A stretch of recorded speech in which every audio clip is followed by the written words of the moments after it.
Welcome to Standard Bank. How can I help you? Sanibona, Standard Bank la. Yebo, Standard Bank. Yebo.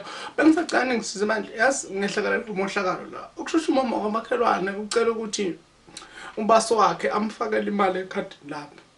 Wayifaka ubasi imali sayibona report ko 500 rand. Kodwa ngithe ngeke ngoyikhipha. Ngathola kusona 500 rand seku 492.98 rand.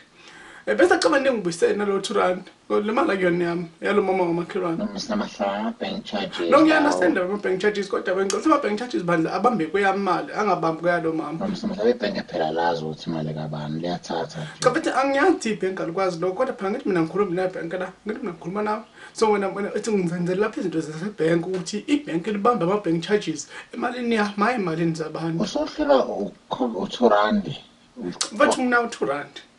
Noma senzeni kanje naka angize lapho mina ngifike nginikeze lo 2 rand lo umesebenza le mali elibu 500 khona izophuma ngoba njengoba u498 rand nje ayiziphume kuzovela kuphume u408 bese nguthatha phe u20 rand mina Mr. Mahlaba chazela umakhelwane wakho ukuthi izinto zenjani. Cha bethe ngizomchazela lo mama nofethi to understand lo mama lo ingane yakhe isanda kuphuma ejele and last week uthe injamo ibona lapho kwakho uzoyirape ngombese ecabanga injamo bethu umhlwana mfethu awazilutho ecabanga mina uzongenzani ngombese ecabanga ukuthi bethu phathi izinto zami ngiyacela bengicela ukuthi hello Uwe.